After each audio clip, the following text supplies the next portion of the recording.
الحمدللہ والصلاۃ والسلام علی رسول اللہ۔ تو پچھلے لیکچر میں ہم نے میں تھوڑا سا مصروف بھی تھا اس دن، تو ہم نے الحاد کی تعریف پڑھی تھی۔ تو میں نے آپ کو الحاد کا معنی بتایا تھا عربک ڈکشنری کے حساب سے، کیونکہ عربی کا ورڈ ہے یہ، اور اس کا جو ایز اے ٹرم جو معنی ہے وہی میں نے آپ کو کچھ بتایا تھا کہ موجودہ دور میں اس کا معنی جو ہے وہ اللہ تعالیٰ کے وجود کے انکار کو کہتے ہیں، اور اس کا انگلش میں جو اس کے لیے ورڈ استعمال ہوتا ہے وہ ایتھیزم ہے، اور جو اس عقیدے کو اپناتا ہو اس کو ایتھیسٹ کہتے ہیں۔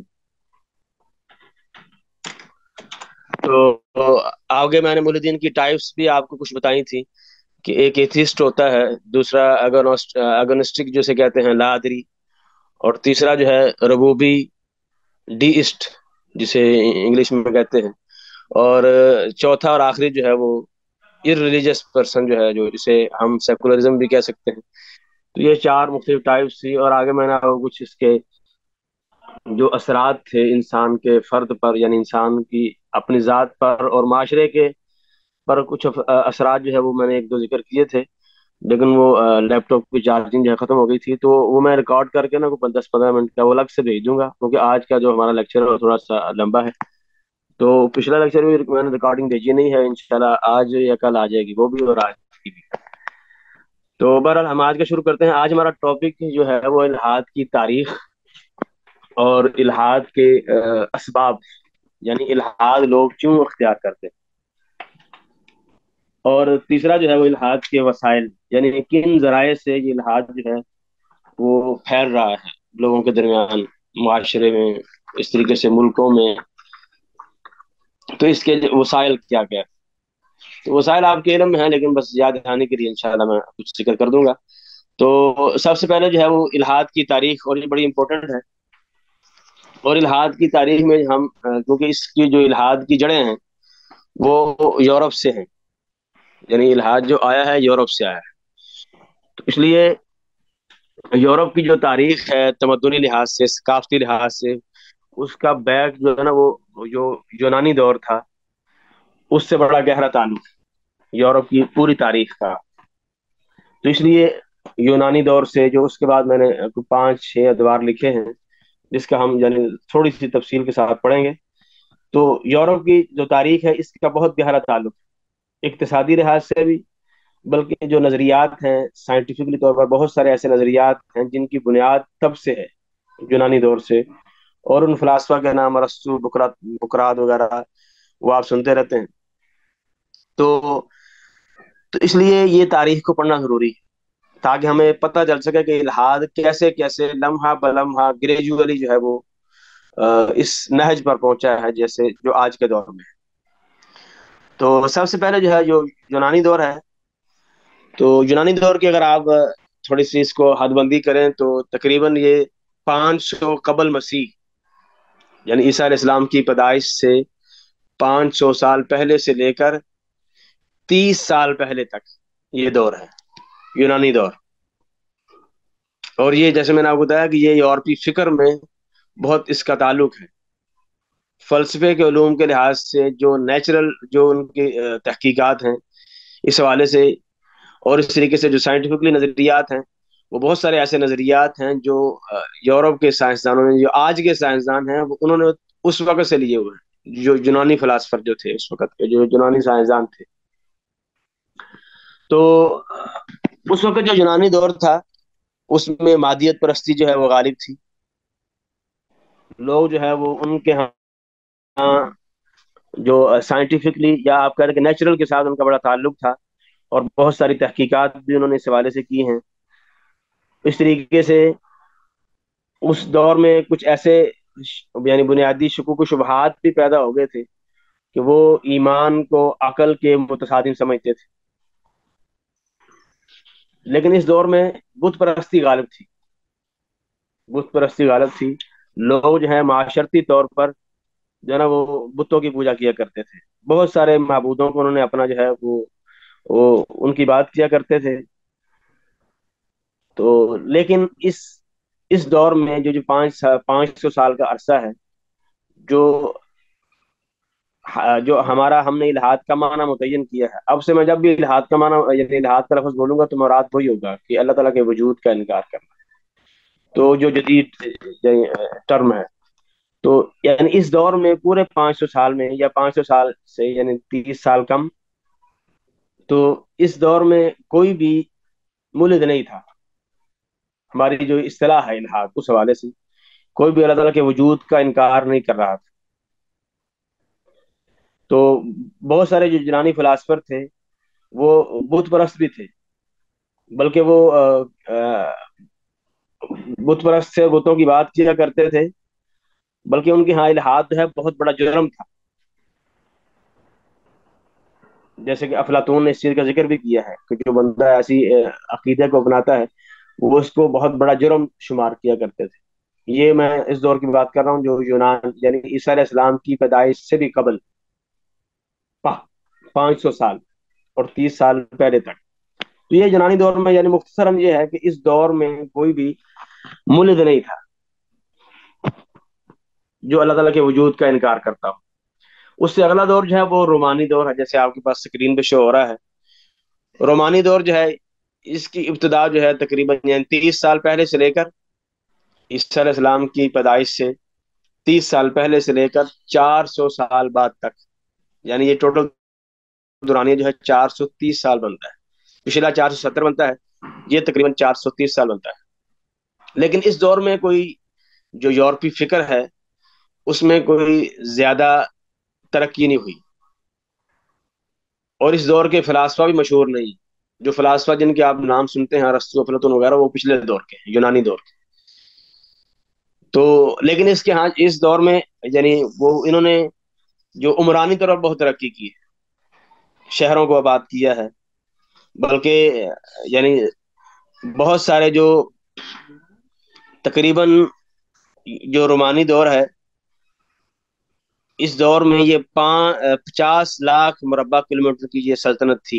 یعنی اس کی وسعت اتنی تھی، 50 لاکھ مربع کلومیٹر، اتنی بڑی سلطنت تھی یہ رومانی جو ہے.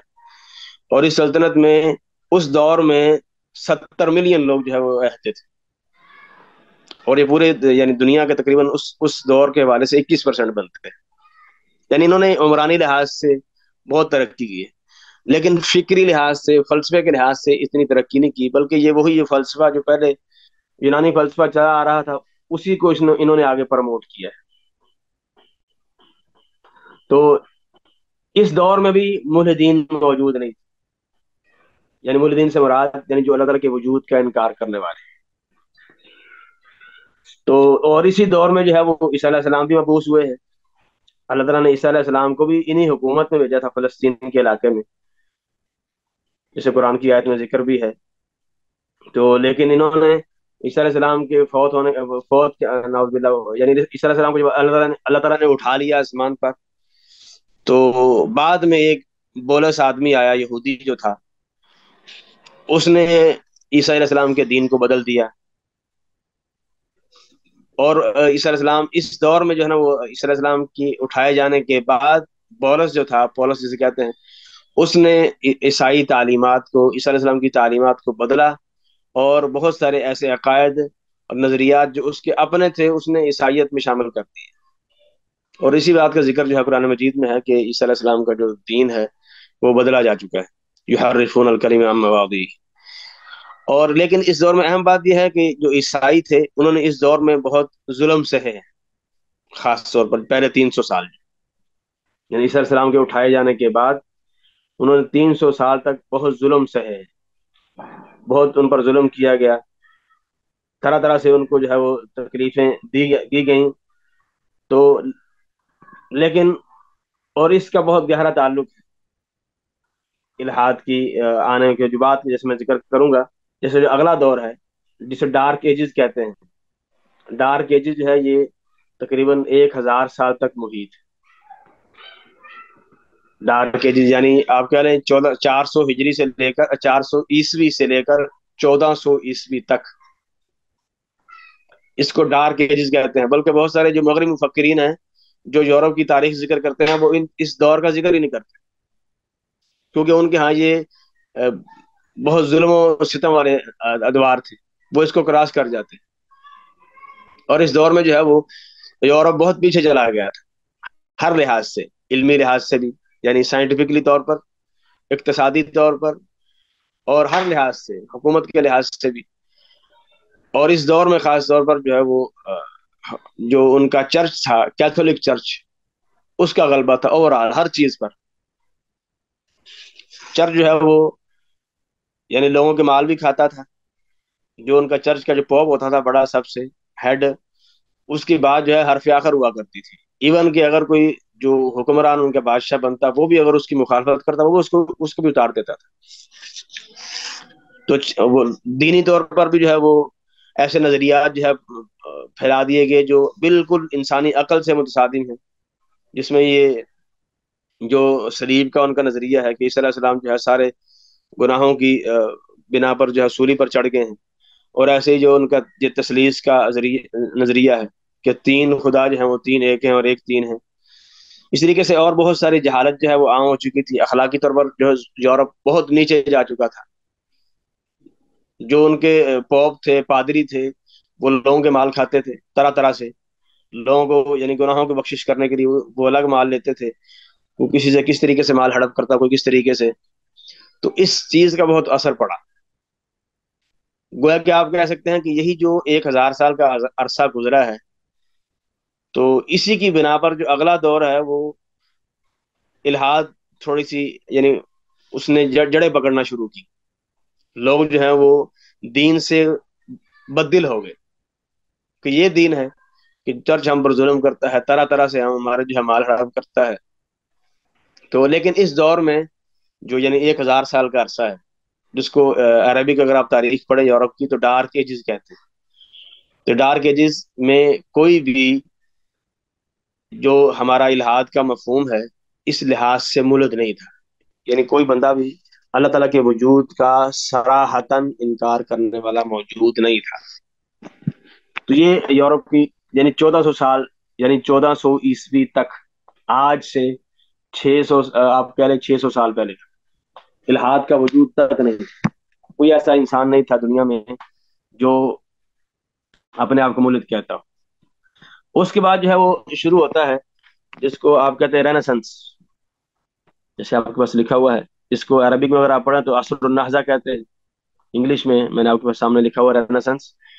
تو یہ جو ہے وہ 300 سال تک یہ دور محیط ہے، 1400 سے لے کر 1700 تک۔ تو اس دور میں یورپ میں کچھ جو ہے وہ سائنٹیفکلی طور پر ترقی آنا شروع ہوئی، اور بہت سارے ایسے علوم، سائنس کے علوم اور دیگر جو فلسفیانہ علوم تھے، وہ جو اسلامی آپ کہہ لیں کہ اسلامی کتب میں تھا، ان کا ترجمہ کیا گیا یورپی زبانوں میں۔ تو جب جو اسلامی علوم تھے اور جو مسلمان سائنسدان تھے، انہوں نے جو تحقیقات کی ہوئی تھیں اور جو ان کا فلسفہ تھا، وہ جب نقل کیا گیا یورپی زبان میں، تو ان میں تھوڑی سی عقل و شعور آنا شروع ہوئی، تھوڑی سی سائنٹیفک طور پر ترقی آنا شروع ہوئی۔ تو اور اس دور کو جو ہے وہ مغربی مفکرین بہت عزت کی نگاہ سے دیکھتے ہیں، کیونکہ یہ آپ سمجھ لیں کہ ان کی ابتدا ہے۔ جو ان کی ترقی ہے جدید، جو ہمیں نظر آتی ہے، آج بھی نظر آتی ہے سائنٹیفکلی طور پر، اور اس طریقے سے اقتصادی لحاظ سے، دیگر ذرائع سے، جو بھی ان کی ترقی ہے، وہ ان کی ابتدا اس دور میں ہوئی تھی، یعنی 1400 سے بعد سے لے کر 1700 عیسوی تک۔ اور یہ دور ہے 3 صدیاں، جس کو رینیسنس کہتے ہیں۔ تو اس میں سائنٹیفکلی طور پر بھی ترقی ہوئی، اور بہت سارے لوگوں نے جو چرچ تھی اس کی تعلیمات پر جو ہے وہ رد کرنا بھی شروع کیا، اعتراض کرنا شروع کی۔ جیسے میں نے آپ کو پچھلے دوروں میں بتایا کہ چرچ جو ہے وہ بہت زیادہ ظلم کرتا تھا لوگوں پر۔ ایون کہ جو عیسائی جو مذہب تھا، جس کو پروٹیسٹنٹ کہتے ہیں، ان کے علماء کی طرف سے بھی جو ہے وہ رد آنا شروع ہوا۔ اور بعض سائنسدان جو ہے جیسے جلیلیو جو ہے، نیوٹن، فرانسس بیکن جو ہے، اس طریقے سے رابرٹ، تو یہ سارے کے سارے جو ہے وہ انہوں نے چرچ کی تعلیمات کا انکار کرنا شروع کیا، وہ چرچ کی تعلیمات جو ان کی عقل کے یا سائنس کے مخالف تھی۔ لیکن یہ سارے کے سارے جو ہیں وہ سارے کے سارے بے دین نہیں تھے، ملد نہیں تھے۔ تو اس دور میں بھی کوئی یعنی الحاد موجود نہیں تھا. مطلب یہ ہے کہ ترقی آنا شروع ہوئی، لیکن موجودہ اصطلاح میں جو ہمارے الحاد ہے کہ اللہ تعالیٰ کے وجود کا انکار کرنے والا 1700 عیسوی تک کوئی بھی نہیں تھا. اس کے بعد جو ہے اگلا جو دور ہے اس کو کہتے ہیں ایج آف انلائٹنمنٹ. اس کو عربی میں کہتے ہیں عصر التنویر. اور یہ جو ہے وہ 2 صدیوں پر یہ زمانہ ہے. 2 صدیوں پر، یعنی 17ویں اور 18ویں صدی. 17ویں اور 18ویں صدی پر یہ دو محیط ہے، عصر التنویر. اور اس میں جو وہی ترقی جو پچھلے دور میں شروع ہوئی تھی وہ مزید بڑھتی گئی، اور دیگر جو عقلی علوم ہیں ان میں مزید جو ہے وہ ترقی آنا شروع ہوئی.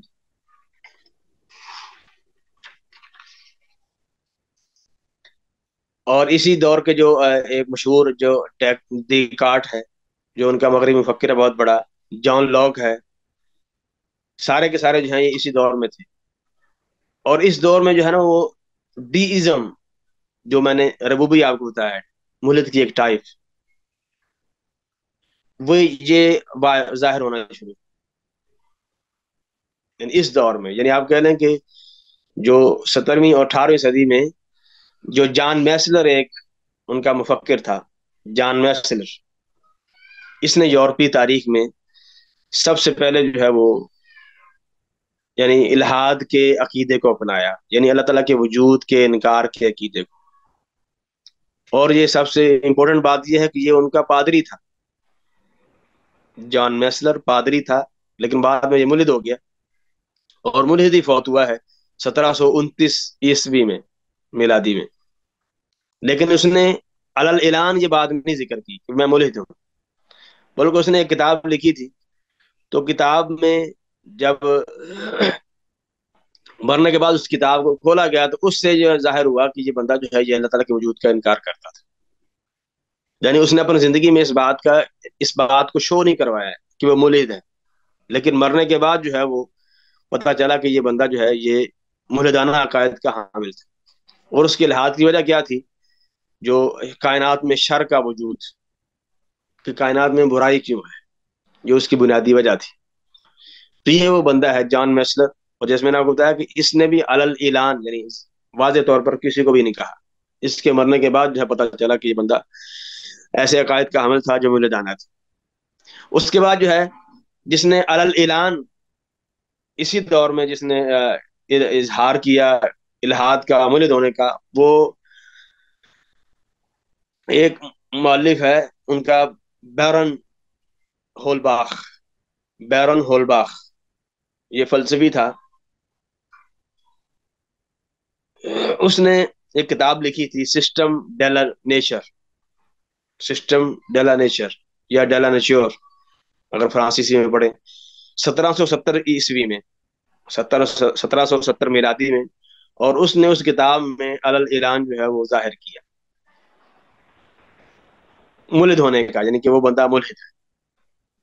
یعنی آپ کہہ لیں کہ جس نے علل اعلان سب کے سامنے جو ہے اپنی زندگی میں الحاد کا اعلان کیا، وہ یہ بندہ تھا، بیرن ہولباخ. اور اس کتاب کو یعنی جو اور یہ ایک اہم بات یہ ہے کہ یہ بندہ جو ہے وہ سائنسدان نہیں تھا، یہ فلسفی تھا. تو اس نے اس کو جو ملحدین ہے وہ بہت عزت کی نگاہ سے دیکھتے ہیں. اس کتاب کو جو میں نے کتاب کا نام آپ کو ذکر کیا ہے، سسٹم ڈیلا نیچر. اور اس کتاب کو بلکہ وہ کہتے ہیں کہ یہ کتاب ہماری کتاب مقدس ہے. لیکن اس دور میں بھی، یعنی یہ 17ویں اور 18ویں صدی ہے، اس دور میں بھی الحاد ملحدین جو ہے وہ آپ کہہ لیں کہ انگلیوں پر گنے جا سکتے تھے. اور وہ سارے کے سارے جو ہے ان میں سائنسدان کوئی بھی نہیں تھا، سارے کے سارے فلسفی تھے. اور بعد نے چار چار کا ذکر کیا ہے جو اس دور میں ملحدین تھے. دو میں نے آپ کو بتا دیے ہیں، جان میسلر، بیرن ہولباخ. اس طریقے سے ایک جو ہے جولیان، تیسرا، اور ایک جو ہے وہ ڈیرول کے نام سے ایک ہے ملحد. بعد نے یہ 4 ذکر کیے ہیں. خلاصہ یہ ہے کہ اس دور میں ملحدین موجود تھے، لیکن وہ انگلیوں پر گنے جا سکتے تھے. اور سب سے اہم بات کہ وہ سائنسدان نہیں تھے، سارے کے سارے فلسفی تھے. تو اور اسی دور میں جو ہے نا سب سے اہم جو امپورٹنٹ چیز ہے وہ فرانسیسی انقلاب جو ہے وہ شروع ہوئی. فرانسیسی انقلاب شروع ہوا، جس کی بہت ساری یعنی اہمیت ہے الحاد کے ظہور میں، اور اس کی بہت ساری اہمیت ہے یورپی تاریخ میں، کیونکہ اس فرانسیسی انقلاب سے جو چرچ کا تو جو غلبہ تھا لوگوں پر، حکومت پر، وہ سارا کا سارا جو ہے وہ ختم ہو گیا اور نہ ہونے کے برابر ہو گیا۔ تو اس طریقے سے یہ 18ویں صدی، اس کے بعد جو ہے وہ 19ویں صدی ہے۔ 19ویں صدی میں، اور یہ ایک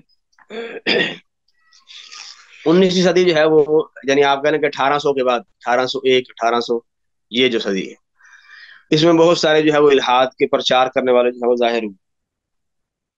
اس میں فیورباخ بھی ہے، نیتشا جس کا نام آپ نے سنا بھی ہوگا، پڑھا بھی ہوگا کسی کتاب میں، کارل مارکس ہے، اور یہ سارے کے سارے جو ہیں الحاد کو پروموٹ کرنا شروع مختلف طریقوں سے۔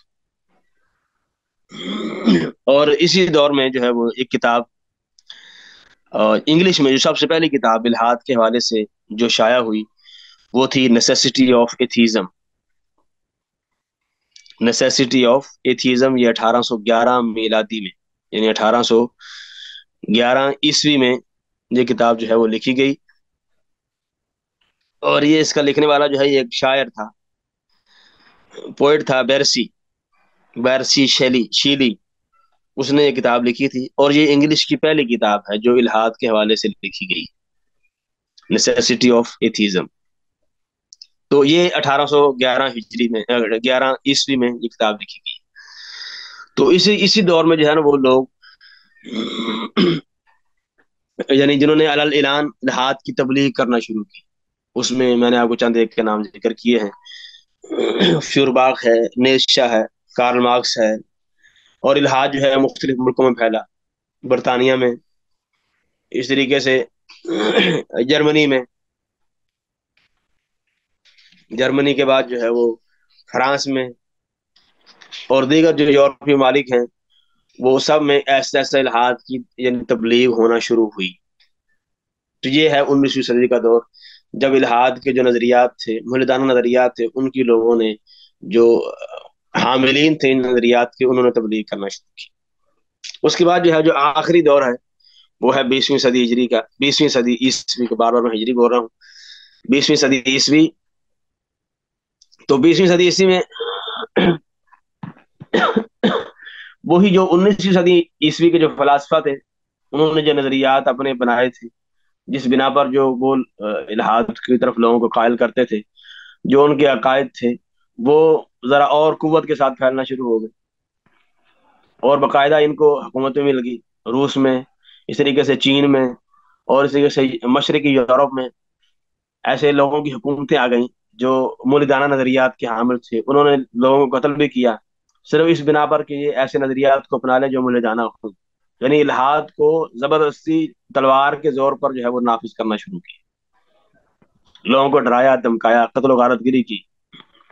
اور ایک یعنی ریسرچ کے مطابق کمیونزم جو انقلاب تھا، اس میں تقریباً ملحدین نے 1917 سے لے کر 1990 تک 94 ملین بندے جو ہے مار دیے، 94 ملین ایتھیسٹ نے، یعنی ملحدین جو یعنی الحاد کے یعنی نظریات کو پروموٹ کرنا چاہ رہے تھے، اسی یعنی اسنا میں، اسی دوران انہوں نے 94 ملین لوگوں کو قتل کر دیا، روس میں، چائنا میں، مشرقی یورپ میں، دیگر ملکوں میں، جہاں جہاں جو ہے ان کو حکومتیں ملی، تو انہوں نے قوت کے بل بوتے پر، یعنی طاقت کے بل بوتے پر، تلوار کے زور پر جو ہے اس کو آگے نشر کرنا جو ہے وہ شروع کیا۔ تو میں ذکر کر رہا تھا کہ 20ویں صدی ہجری میں، 20ویں صدی عیسوی میں جو وہی جو الحاد کے نظریات تھے، مولدانہ نظریات تھے، ان کو جو الحاد کے حاملین تھے، انہوں نے طاقت کے بل بوتے پر جو ہے وہ نافذ کرنا شروع کیا۔ لیکن ایک بات یعنی ایک پوائنٹ اہم ہے کہ اس الحاد کا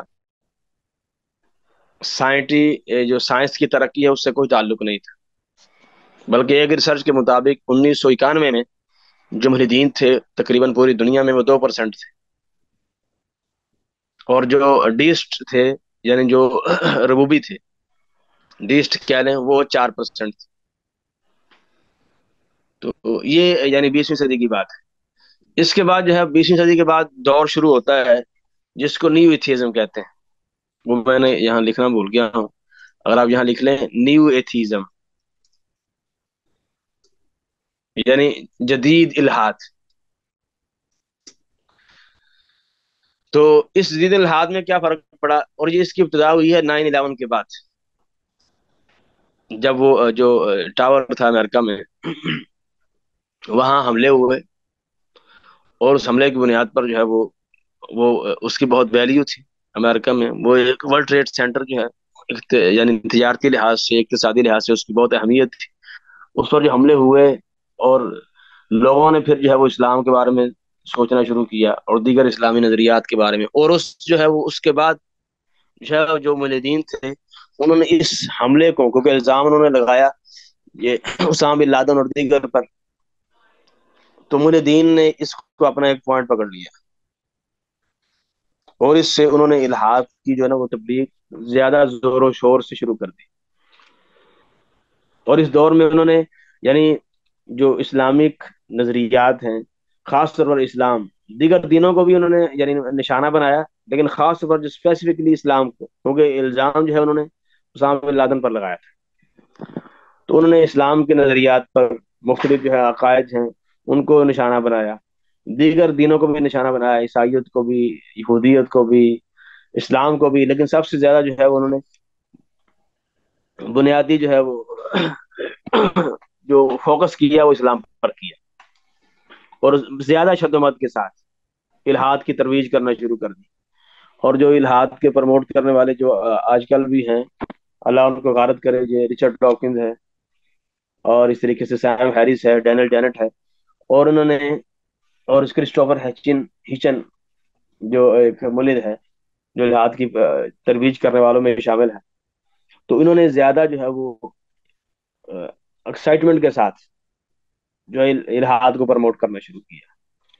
اور اس حوالے سے بہت ساری الحاد کی کتابیں جو اکثر جو لکھی گئی ہیں وہ اسی دور میں لکھی گئی ہیں، جو جدید کتابیں ہیں. اور بہت زیادہ یعنی سیل بھی ہوئی، وہ لوگوں نے ان کو خریدا بھی.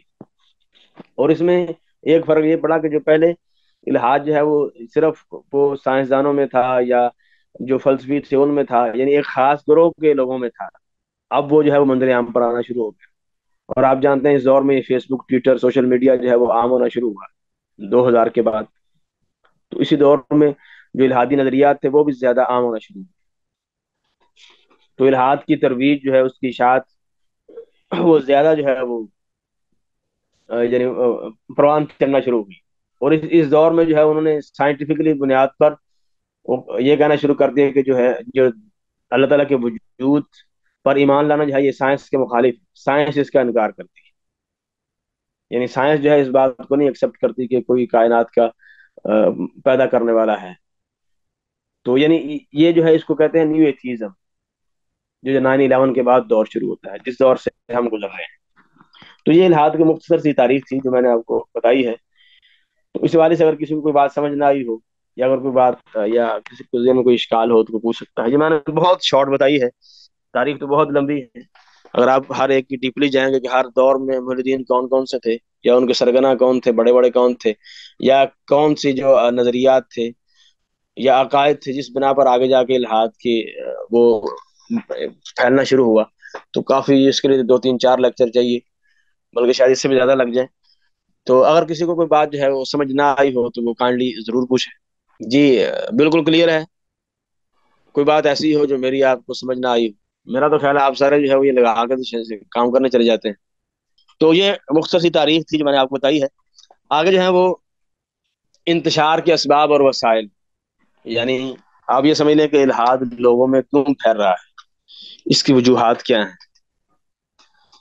تو بہت ساری وجوہات ہیں، کچھ انفرادی ہیں، کچھ جو ہیں وہ معاشرتی ہیں، کچھ علمی ہیں، یعنی علمی طور پر. تو تو میں چاند ایک میں نے آپ کے سامنے ذکر بھی کی ہیں، شخصی اسباب، کچھ معاشرتی اسباب بھی آپ کے سامنے شو ہو رہے ہوں گے، علمی اسباب. تو ہم ان کو سرسری سا جو میں اشارہ کروں گا آپ کو، تاکہ آپ کو تھوڑا سا آئیڈیا ہو جائے کہ بنیادی وجوہات یا اسباب کیا ہیں جن بنا پر یہ الحاد جو ہے وہ اتنی تیزی کے ساتھ وہ معاشرے میں، ہمارے معاشرے میں بھی پھیل رہا ہے، اور یورپ میں تو بہت پہلے پھیل چکا ہے، اور اب جو ہے وہ مزید زیادہ جو ہے وہ زور سے پھیل رہا ہے۔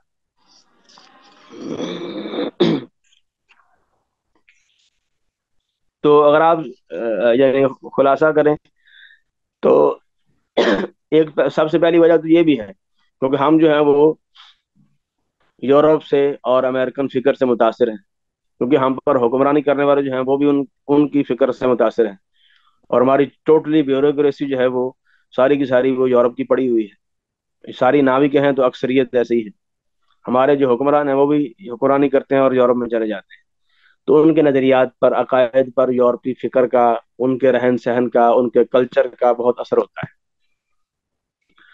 تو یورپ میں جو ہے وہ میں نے آپ کو بتایا کہ الحاد بڑے زور سے پھیل رہا ہے، تو تو وہی جو ہمارے اوپر حکمرانی کرنے والے ہیں وہ یورپ سے پڑھ کے آتے ہیں، یورپ میں رہتے ہیں، وہاں جو ہے ہم وہاں سیر کرنے بھی جاتے ہیں، جن کا جو ہے جن کے پاس دعانے ہیں، تو اس ایسا ایسا ایسا جو ہے وہ ان کے نظریات جو ہیں، افکار ہم تک منتقل ہو رہے ہیں، یہ بھی ایک سبب ہے۔ اور اس طریقے سے دوسرا جو اہم سبب ہے، جو میں نے آپ کے سامنے لکھا ہوا ہے، قدرتی آزمائشیں۔ تو اگر انسان جو ہے وہ اس کے پہلے سے کوئی ایسا دماغ ہو، یا پہلے سے اس کے ذہن میں کوئی شبہات، کوئی اشکال ذہن میں ہوں، اور اس کو اللہ تعالیٰ کی طرف سے کوئی آزمائش بھی آ جائے، کوئی مصیبت اس پر آ جائے، کوئی پریشانی آ جائے، کوئی بہت بڑا حادثہ پیش آ جائے، کاروبار جو ہے وہ ٹھپ ہو جائے، یا کوئی اور مسئلہ بن جائے، اور پہلے ہی اس کے جو ہے نا وہ گراؤنڈ بنا ہو، مینٹلی طور پر جو ہے وہ کوئی ایسے شبہات سے وہ اس کے ذہن میں ہوں جو مجھے جانا ہے، تو وہ ایک اللہ تعالیٰ کی طرف سے آزمائش آ گئی، تو وہ آزمائش پھر اس کو الحاد کی طرف لے جاتی ہے، یعنی اس کی گراؤنڈ پہلے سے بنا ہوا ہے، اور اللہ اللہ کی طرف سے آزمائش آ گئی، اور یہ یعنی یہ عام ہے کہ جو آزمائش ہوتی ہے وہ یا انسان کو اللہ کے بہت قریب کر دیتی ہے، یا پھر اگر کسی انسان کے ایسا پہلے سے گراؤنڈ بنا ہو جو ملدانہ نظریات کا ہو، تو وہ بہت دور چلا جاتا ہے، تو یہ بھی ایک وجہ ہے الحاد کے پھیلنے کی۔ اور آگے میں نے کچھ شخصی اسباب ذکر کیے ہیں، اور جو سمجھنا بہت ضروری ہے، یہ ہم میں سے ہر ایک کے ساتھ متعلقہ ہے۔ میں نے پہلا لکھا ہوا ہے ضرورت سے زیادہ خود اعتمادی۔ اس کا خلاصہ کیا ہے کہ ہم میں سے اکثریت جو ہے وہ صاحب ایمان تو ہم ہیں، ہمارا اللہ تعالیٰ پر بھی ایمان ہے، قرآن مجید پر بھی ایمان ہے، اللہ کے رسول کی رسالت پر، آخرت کے دن سب پر ایمان ہے، لیکن یہ ہمارا ایمان جو ہے یہ محض جذباتی ہے، اس کے پیچھے بیس کوئی علمی بنیاد نہیں ہے۔ حالانکہ صحیح جو ایمان ہے، جو مسلمان کا جو ایمان ہونا چاہیے، وہ علم کی بنیاد پر ہونا چاہیے، اس لیے اللہ تعالیٰ نے کہا انما یخشى اللہ من عباده العلماء۔ تو جب ایسا جو ہمارے جو موسٹلی جو ایمان ہے جذباتی ہے، تو ایسے جذباتی ایمان والے بندے کو جب کوئی نہ کوئی شبہ پیدا ہو جائے، کوئی مولد جو ہے وہ کوئی سوال پیش کر دے فیس بک پہ، ٹویٹر پہ، کسی اور جگہ پر، تو وہ سمجھتا ہے کہ میں جو ہے نا وہ مجھ سے بڑا تو ایماندار ہے ہی کوئی نہیں، جب مجھے جو ہے میرا ایمان ڈگمگا گیا ہے تو مطلب ہے کوئی نہ کوئی مسئلہ ہے، تو ان سوالوں کے جواب اس کو آتے نہیں ہوتے، کیونکہ اس کا ایمان جذباتی علم کی بنیاد پر تو ہے نہیں، سوالوں کے جذبات اس کو یعنی جوابات نہیں آتے ہوتے، شبہات جو اس کو جو پیش کیے جاتے ہیں لوگوں کی طرف سے، یا مختلف سوشل میڈیا گروپس پر یا سوشل میڈیا ایپس پر، تو ان کے جوابات اس کو آتے نہیں ہوتے، تو نتیجہ کیا نکلتا ہے، وہ ملد ہو جاتا ہے۔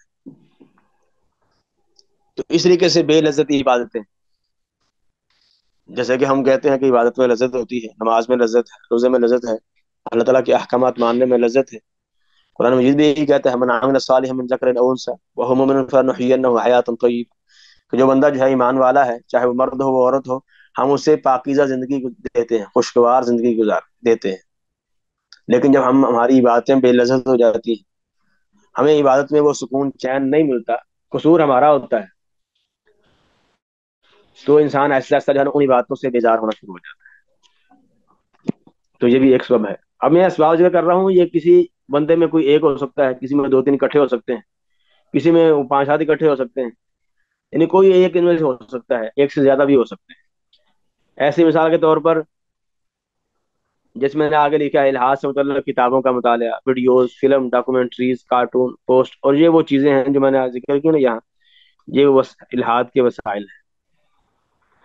تو اگر کوئی انسان جو ہے، ہمارا ایمان جیسے میں نے ابھی ذکر کیا جذباتی ہے موسٹلی، اکثر یہ عوام کا، جب ایمان جذباتی ہے تو ایمان کی بنیاد علم نہیں ہے۔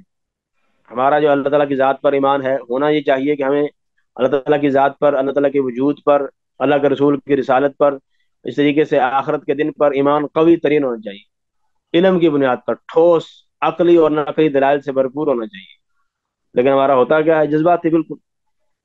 تو ہم کیا کرتے ہیں، جب ہم دیکھتے ہیں ایسی کوئی کتابیں جس میں مثلا کوئی شبہات لکھے ہوئے ہیں الحاد سے متعلقہ، یا ہم کوئی ویڈیو دیکھتے ہیں، کوئی فلم دیکھتے ہیں، یا ڈاکومنٹریز جو ہے وہ دیکھتے ہیں، تو اس طریقے سے وہ کیا، اس نتیجہ کیا نکلتا ہے کہ ان جو چیزیں جو اس میں پیش کی گئی ہوتی ہیں ڈائریکٹلی یا انڈائریکٹلی، ان کا جواب ہمارے ذہن میں نہیں ہوتا، نتیجہ جو ہے الحاد کی صورت میں نکلتا ہے۔ ایسے ہی آگے میں نے لکھا ہوا خواہشات اور شہوات، یہ بعض بندے جو ہیں وہ اس بات سے بڑا تنگ ہوتے ہیں کہ جب بھی کوئی کام کرو تو مولوی صاحب جو ہے منع کر دیتے ہیں، مولوی صاحب کہتے ہیں سود نہیں کھانا، سود حرام ہے، غیر جو ہے جو حرام تعلقات ہیں سوائے بیوی کے کسی اور سے رکھنے جائز نہیں، یعنی جگہ جگہ پہ جو ہے نا وہ لگے ہوئے ہیں رکاوٹیں۔ اب وہ سارے، جب انسان ایک مسلمان ہے اس کا نظریہ جو ہے اللہ تعالیٰ کی ذات پر ایمان ہے، تو جب وہ بار بار جو ہے اس کا ضمیر اس کو ملامت کرتا ہے، وہ غلط کام کرتا ہے لیکن ضمیر ملامت کرتا ہے، بار بار اس نے پھر غلط کام کیا، پھر ضمیر نے ملامت کیا، یار یہ غلط ہے، تمہارا جو نظریہ ہے دین ہے اس کے حساب سے ٹھیک نہیں، وہ کرتا تو ہے لیکن اندر اس کے ملامت پیدا ضرور ہوتی ہے۔ اب کیا کرتا ہے، یار اس سے جان چھڑاؤں میں، یہ کیا مسئلہ ہے کہ بار بار جو ہے یہ ہر جگہ پہ رکاوٹ ہے، میری خواہشات پوری نہیں ہو رہی، میری جنسی خواہش نہیں پوری ہو رہی، ناؤز باللہ۔ تو اب وہ اس جو ضمیر کی ملامت ہے اس سے آزاد ہونے کے لیے جو ہے وہ اللہ تعالیٰ کے وجود کا انکار کر دیتا ہے، کیونکہ اس کو یہی چارہ نظر آتا ہے کہ اگر ایسا کرے گا تو کوئی اس کو روک ٹوک نہیں ہے، کیونکہ جس بھی دین میں جائے گا، چاہے وہ اسلام چھوڑ کے عیسائیت کو اختیار کرے، یہودیت کو اختیار کرے، ہندو مت کو، سکھ مت کو، یا کسی اور کو، تو ہر دین میں کچھ نہ کچھ رکاوٹیں ہیں۔ تو ایک ایسی چیز ہے الحاد جو اس کو، یعنی کوئی رکاوٹ نہیں ہے، جو مرضی کر لو، کوئی مسئلہ ہی نہیں۔ اب وہ یہ کس لیے کرتا ہے؟ اپنی خواہشات کی تکمیل کے لیے۔ اب اس کی خواہشات جو ہے وہ تکمیل تو ہوتی رہتی ہے، کچھ عرصے بعد وہی خواہشات، وہی شہوات جو ہے اس کی، وہ ماند پڑ جاتی ہے، اور وہ نفسیاتی بیماریوں کا شکار ہو جاتا ہے، اور اس کو لذت آنا ختم ہو جاتی ہے۔ اور یہ اس بندے کی یعنی بالکل واضح ہے، جو ایسا کام کرتا ہے اس کو واضح ہو جاتا ہے کہ دنیا کی چیزوں میں لذت ایسا ایسا ایسا ایسا، شروع میں لذت اس کو محسوس ہوگی، ایسا ایسا ایسا، تھوڑے عرصے بعد یا زیادہ عرصے بعد وہ لذت ختم ہو جائے گی۔ اب وہ کیا کرے گا، وہ یعنی ڈپریشن کا شکار ہو جائے گا، نا امیدی کا شکار ہو جائے گا، دنیا کی مصیبتوں سے تنگ آ جائے، آخر میں نتیجہ کیا نکلتا ہے؟ خودکشی۔ تو یہ بھی ایک سبب ہے بہت بڑا، خواہشات اور شہوات، اور خاص طور پر جو ہے نوجوانوں میں۔ اور اس طریقے سے نفسیاتی بیماریاں بھی لحاظ کا سبب بنتی ہیں، جیسے میں نے بھی آپ کو ذکر کیا ہے، جو ڈپریشن کا شکار ہو، یا جس کو جو ہے وہ ہم جنس پرستی کی طرف جو ہے جس کا میلان ہو، اور اس میں یعنی اس کی اس خواہش کو پورا کرنے کے لیے سوائے الحاد کے اور کوئی ایسی چیز نہیں ہے جو اس کو اجازت دے اس بات کی۔ تو یہ نفسیاتی بیماریاں جو ہے یہ بھی الحاد کا سبب بنتی ہیں۔ اس طریقے سے آگے میں نے معاشرتی اسباب لکھے ہیں، تو معاشرتی اسباب میں سے سب سے پہلے جہالت اور بے عملی، اوور آل اسلامی معاشرے میں، جہاں ہم پاکستان میں رہتے ہیں، تو پاکستان میں یا دیگر اسلامی ملکوں میں معاشرتی طور پر ہمارا علمی لیول کمزور ہے، ہماری عوام کو اسلامی تعلیمات سے واقفیت نہیں ہے، توحید سے واقفیت نہیں ہے، توحید کے دلائل سے واقفیت نہیں ہے، اللہ کے رسول کی رسالت کے دلائل سے واقفیت نہیں ہے، یعنی اوور آل ہمارا معاشرہ جو ہے وہ جاہل ہے، بے عملی کا شکار ہے۔ اگر ہم فرض کریں کہ اگر ہم گھر میں ہمارا ماحول اچھا بھی ہو، کسی کا اللہ کرے اس کی تربیت اچھے ماحول میں ہو، اس کو سمجھایا جائے، پڑھایا جائے، اور بنیاد فراہم کی جائے اسلامی نظریات کی، لیکن پھر بھی جب وہ معاشرے میں جائے گا تو معاشرے میں وہی چیزیں، تو یہ چیزیں جو ہے وہ اس کو آہستہ آہستہ جو ہے وہ جہالت، بے عملی، آہستہ آہستہ یہ بھی ایک سبب بنتا ہے الحاد کی طرف جانے کا۔ اور آگے میں نے لکھا ہے شبہات کا جواب نہ ملنا، یہ ہمارے معاشرے میں اس کی واضح مثال موجود ہے۔ کہ اگر خدا نہ خواستہ کوئی بندہ جو ہے وہ آپ کے سامنے کسی مولوی صاحب کے پاس جائے اور کہے کہ میں اللہ تعالیٰ کے وجود کو نہیں مانتا، مجھے ثابت کرو، تو آپ تصور کریں کہ مولوی صاحب کا ریئیکشن کیا ہوگا؟ فرسٹلی کہ پڑھو ذرا لمحہ پاؤ کی کہنا پہ. تو اب مطلب اب یہ حالانکہ ہو سکتا ہے کہ اس کے ذہن میں واقعی کوئی شبہ ہو، کوئی اشکال اس کے ذہن میں ہو جس کا جواب اس کو نہ مل رہا ہو، تو چاہیے تو یہ کہ مولوی صاحب اس کا جواب دیں، تحمل سے اس کی بات سنیں کہ بھائی جان کیا مسئلہ ہے. تو اگر مولوی صاحب کو جواب خود نہیں آتا تو کسی اور کی طرف ریفر کر دیں جو اس کو جواب دے جائے. تو یہ بہت بڑا مسئلہ ہے. اس لیے میں نے آپ کو پچھلے لیکچر میں کہا تھا کہ اگر کسی بندے کے ذہن میں کوئی ایسا شبہ، کوئی اشکال آ جائے، کیونکہ ہم سوشل میڈیا استعمال کرتے ہیں، کسی کو منع کر بھی نہیں سکتے، تو طرح طرح کی چیزیں انسان کے ساتھ سامنے آتی رہتی، فیس بک پہ، ٹویٹر پہ، سوشل میڈیا پہ، انسٹاگرام پہ، دیگر ویڈیوز میں، ڈاکومنٹریز میں. تو جو چیز بھی انسان کے ذہن میں وہ اشکال پیدا ہو، اس کو فوری دور کیا جائے. اور ایسی بات بالکل بھی نہیں ہے کہ اسلام جو ہے کسی چیز کا جواب نہیں دیتا. اسلام میں ایسے حقائق، علمی دلائل موجود ہیں کہ کوئی اور مذہب اس کے سامنے کھڑا ہو سکتا ہی نہیں. تو اب اس لیے شبہات کا جواب نہ ملا، وہ بندہ جس کو جواب نہیں ملا وہ سمجھتا ہے شاید اسلام میں جواب ہے ہی نہیں اس کا، تو وہ کہتا ہے کہ اسلام میں جواب نہیں ہے تو اور دین کون سا ہے جو حق پر ہو سکتا ہے. تو اسی جو شبہ ہے اس کے پیچھے چل پڑتا ہے، وہ الہاد کو اختیار کر لیتا ہے. ایسے ہی ظلم و زیادتی جو معاشرے میں ہمارے ہوتی بھی ہے، خصوصاً عورت پر، جو عورت پر لوگ ظلم کرتے ہیں، جبر کرتے ہیں، حالانکہ انسان کو، عورت کو اسلام نے بہت تکریم دی ہے، عزت دی ہے. وہ چاہے ماں کی صورت میں ہو، ماں کی صورت میں ہے تو ماں کے حقوق بیان کیے ہیں، بیٹی ہے تو بیٹی کے حقوق بیان کیے ہیں، بیوی ہے تو بیوی کے حقوق بیان کیے ہیں، بہن ہے تو بہن کے حقوق بیان کیے. یہی چار صورتیں ہیں جو عورت کی ہمارے اسلام میں یا ہو سکتی ہیں جو پاسبل.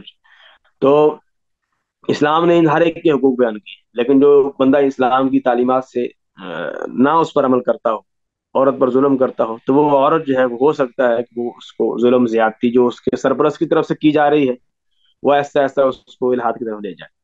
ایسے مسلمانوں کی پستی جو اگلا اس پر میں نے لکھا ہے، مسلمانوں کی پستی اوور آل پاکستان جو ہے وہ اقتصادی لحاظ سے بہت کمزور ہے. مجموعی طور پر اسلامی ممالک جو ہیں وہ مغرب کے مقابلے میں، یورپ کے مقابلے میں، امریکہ کے مقابلے میں یا غیر اسلامی ممالک کے مقابلے میں بہت نچلے درجے پر ہے. تو بعض لوگ یہ سمجھتے ہیں کہ شاید جو ہے ان کی ترقی اس وجہ سے ہے کہ مول دین ہے، وہ الہاد کو اپنائے ہوئے ہیں، اس وجہ سے وہ ہم سے اقتصادی لحاظ سے، معیشت کے لحاظ سے آگے. تو یہ ان کی سمجھ بالکل غلط ہے. حالانکہ جو معاشی ترقی ہے اس کو اسلام نے، اللہ تعالیٰ نے اسلام کفر کے ساتھ نہیں جوڑا، اس کو محنت کے ساتھ جوڑا ہے. وَعَلَيْسَ لِلْإِنسَانِ إِلَّا مَا سَعَىٰ، جو محنت کرے گا وہ آگے چلا جائے، چاہے وہ کافر ہوں یا مسلمان. دنیا میں اللہ تعالیٰ کی سنت، اللہ تعالیٰ کا طریقہ یہ ہے کہ اس دنیا میں جو محنت کرے گا وہ آگے جائے، چاہے وہ کافر کرے یا مسلمان کرے. جب مسلمانوں نے محنت کی ہے تو وہ آگے گئے ہیں، اور کافر محنت کر رہے ہیں، ہر میدان میں کر رہے ہیں. آپ دیکھ رہے ہیں چائنا کتنی محنت کرتا ہے تو ہر میدان میں آگے. مسلمان جو ہے وہ ہر یعنی چیز میں دو نمبری جو ہے وہ جگاڑ لگانے کی کوشش کرتے ہیں تو پیچھے. تو اس لیے اس کا تعلق، بعض لوگ یہ سمجھتے ہیں کہ شاید اس کا تعلق اسلام اور کفر سے ہے. یہ بالکل بھی نہیں ہے. مسلمانوں کو جب پیک دور تھا، صحابہ کرام کا دور، تابعین کا دور، تبع تابعین کا دور، اس کے بعد میں مسلمانوں نے 1000 سال حکومت کی ہے. انڈیا میں، ہندوستان میں کی ہے، دیگر جو ہے اسپین میں، جو اور مسلمانوں کا عروج تھا. اور اس وقت جو ہے وہ کافر مسلمانوں کی نقل کیا کرتے تھے، یعنی وہ لباس پہنا کرتے تھے جو مسلمان پہنا کرتے تھے، کیونکہ مسلمان جو ہے وہ غالب تھے.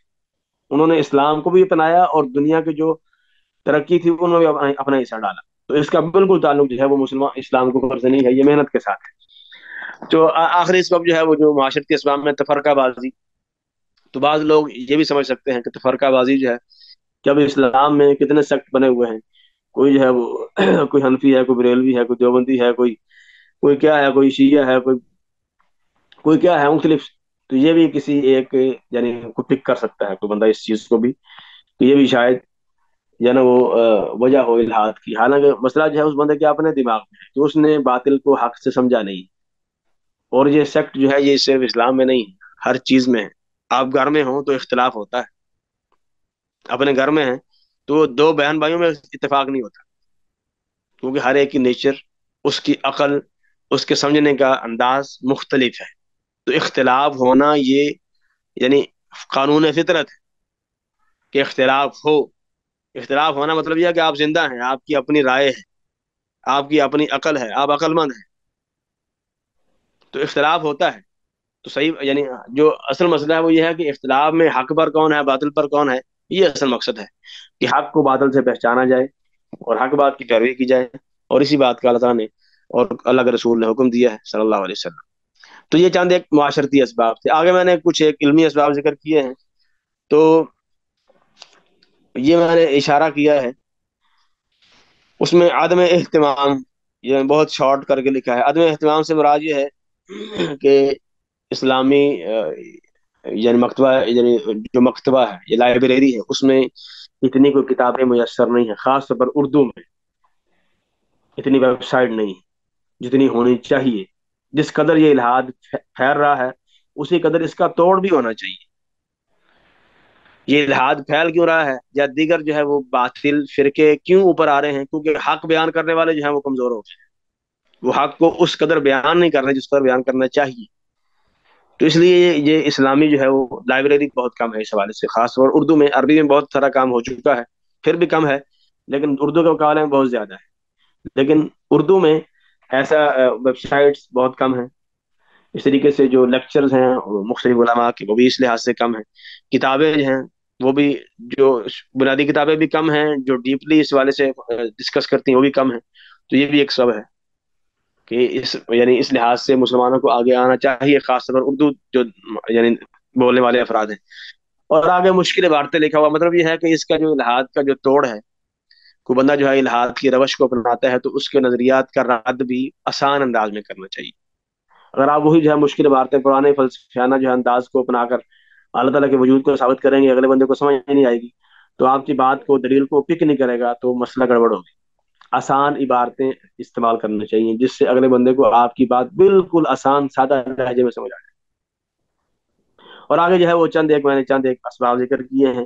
یہ بھی الحاد کے پھیلنے کے اسباب میں سے ہیں، اور ان کا رد بھی آگے آئے گا تفصیل کے ساتھ. ان میں ایک یہ ہے کہ برائی کا وجود کیوں ہے. برائی سے مراد یہ ہے کہ کائنات میں برائی کیوں ہے، کائنات میں قتل و غارت گیری کیوں ہو رہی ہے، زلزلے کیوں آ رہے ہیں، لوگ جو ہیں وہ حادثوں کا شکار کیوں ہو رہے ہیں، جو ہے وہ فقیر کیوں ہیں، لوگ بھوک سے کیوں مر رہے ہیں. اگر اللہ تعالیٰ جو ہے وہ رحیم و کریم ہے، وہ موجود ہے، تو ان کو رزق کیوں نہیں دے رہا؟ زلزلے کیوں آ رہے ہیں، قتل و غارت گیری کیوں ہو رہی ہے، جنگیں کیوں ہو رہی ہیں، لوگ جو ہیں ڈیلی مر رہے ہیں، ظلم سے مر رہے ہیں، کچھ زیادتی سے مر رہے ہیں، یہ کیوں مر رہے ہیں؟ تو یہ بھی ایک وجہ ہے. یہ اگرچہ ان کے ہاں شبہ ہے، بالکل اتنا سا شبہ ہے، سادہ سا لفظ میں جواب میں آپ جواب کو دوں گا تو بالکل کلیئر ہو جائے گا انشاءاللہ. تو آگے دین کے نام پر جو ہے قتل اور جنگیں، یہ ایک سبب ہے. دین کے نام پر جو قتل اور جنگیں ہوئی ہیں، اور اس طریقے سے تقدیر کے متعلق جو کچھ شبہات ہیں لوگوں کے، اور سائنس کے ذریعے سے بھی اس کو پروموٹ کرنے کی کوشش کی جاتی ہے کہ لوگ سمجھتے ہیں کہ سائنس جو ہے وہ شاید وہ الحاد کو پروموٹ کرتی ہے. یہ بالکل غلط ہے، غلط نظریہ ہے. سائنس سائنس کس چیز کا نام ہے؟ سائنس سادہ سے لفظوں میں آج آپ کو سمجھا دوں کہ سائنس کیا ہے. یہ قوانین قدرت ہے کہ کائنات کا سسٹم اللہ تعالیٰ نے کیسے چلایا ہے، سورج کیسے نکلتا ہے، دیگر جو گلیکسیز ہیں وہ کیسے آتے ہیں اور کہاں ہیں، کس طریقے سے چل رہے ہیں، سمندر ہے، اس طریقے سے پہاڑ ہیں، درخت ہیں، زمین ہے وغیرہ، دیگر سیارے ہیں، وہ کس طریقے سے چل رہے ہیں. اب یہ قوانین قدرت ہے، قدرت نے یہ قانون دیے ہیں. تو قرآن مجید بھی اللہ تعالیٰ کی طرف سے ہے، قوانین قدرت بھی اللہ کی طرف سے ہے. تو یہ دونوں آپس میں مخالف کیسے ہو سکتے ہیں؟ سادہ سی بات ہے. افلا يتدبرون القرآن ولو كان من عند غير الله لوجدوا فيه اختلافا كثيرا. جب قوانین قدرت، کائنات کے قوانین جو ہیں یہ اللہ تعالیٰ کی طرف سے ہیں، اس نے جو ہے وہ چاند کو فکس کیا ہے، سورج کو فکس کیا ہے، جیسے آگے ہم دلائل میں تفصیل سے ذکر کریں. اور باقی جو ہے وہ جو قرآن مجید ہے وہ بھی اللہ تعالیٰ کی طرف سے نازل کرتا ہے. تو دونوں اللہ تعالیٰ کی طرف سے نازل کرتے ہیں، تو دونوں مخالف نہیں ہو سکتے. اگر کسی ایک دوسرے کے مخالف جا رہا ہے تو مسئلہ کسی اور میں ہے، وہ آپ کی عقل میں ہے، وہ مخالف نہیں ہے حقیقت میں، یا آپ کی سائنس کی ریسرچ میں ہے. تو یہ بھی آگے تفصیل سے آئے گا انشاءاللہ کہ یہ بالکل ایسا پاسبل نہیں ہے. تو یہ چند ایک اسباب تھے جو الحاد کے پھیلنے کے اسباب ہیں. امید ہے یہ آپ کو سمجھ آگے ہوں گے. اب الحاد کے وسائل کیا ہیں، الحاد کو پھیلایا کیسے جاتا ہے، تو وہ اس کی طرح میں نے اشارہ یہاں کچھ کیا بھی ہے. تو مزید میں بتا دیتا ہوں آپ کو کہ یہاں کرسر میں نے رکھا ہوا ہے کہ الحاد پھیلتا ہے سوشل میڈیا کے ذریعے سے، فیس بک، ٹویٹر، انسٹاگرام، دیگر سوشل میڈیا ایپس، اس کے ذریعے سے، بلکہ سوشل میڈیا پر جو فیس بک ہے خاص طور پر، اس میں بہت سارے ایسے گروپس بنے ہوئے ہیں جو لوگوں کو الحاد کی طرف مائل کرتے ہیں، شبہات پھیلاتے ہیں۔ یوٹیوب پر جو ہے بہت سارے ایسے چینلز ہیں جو الحاد کی طرف لوگوں کو مائل کرتے ہیں، الحادی جو نظریات ہیں وہ آگے پھیلاتے ہیں۔ اس طریقے سے جو فلمیں ہیں، وہ چاہے انگلش میں ہوں، اردو میں ہوں یا دیگر، وہ فلموں کے ذریعے سے بعض ڈائلاگ ڈائریکٹلی یا انڈائریکٹلی طور پر جو ہے وہ الحاد کو پروموٹ کیا جاتا ہے۔ ایسے ہی ڈاکومنٹریز کے ذریعے سے الحاد کو پروموٹ کیا جاتا ہے، کارٹون کے ذریعے سے پوسٹ کیا جاتا ہے، اس طریقے سے مختلف کتابوں کے ذریعے سے الحاد کو پروموٹ کیا جاتا ہے، لیکچرز کے ذریعے سے الحاد کو پروموٹ کیا جاتا ہے، اور اس طریقے سے مناظرے کر کے اس حوالے سے الحاد کو پروموٹ کیا جاتا ہے۔ تو یہ چند ایک جو وسائل ہیں جس کے ذریعے سے الحاد جو ہے لوگوں میں پھیل رہا ہے، اور بڑی تیزی سے پھیل رہا ہے، ہمارے معاشرے میں بہت تیزی سے پھیل رہا ہے۔ جن کا تعلق عام میں سے یونیورسٹیز کے ساتھ ہے وہ بھی اس بات سے بخوبی آگاہ ہوں گے۔ تو اس لیے اللہ تعالیٰ ہمیں محفوظ رکھے، ہمارے ایمان کی حفاظت کرے، ہمیں زندہ رکھے تو ایمان پر رکھے، ہمیں موت آئے تو اسلام اور ایمان پر آئے۔ تو یہ چند ایک چیزیں تھیں جو ہمارے آج کے جو لیکچر ہے اس سے متعلقہ ہیں۔ تو اگر کسی کو وہ بات کوئی سمجھ نہ آئی ہو کسی بھی طرح کی، یا کوئی اس کے ذہن میں جو آج ہم نے پڑھا ہے اس حوالے سے کوئی اشکال ہو، تو کائنڈلی ضرور پوچھ لیں، تو تاکہ ہم لیکچر کو کلوز کریں۔ بارک اللہ فیک۔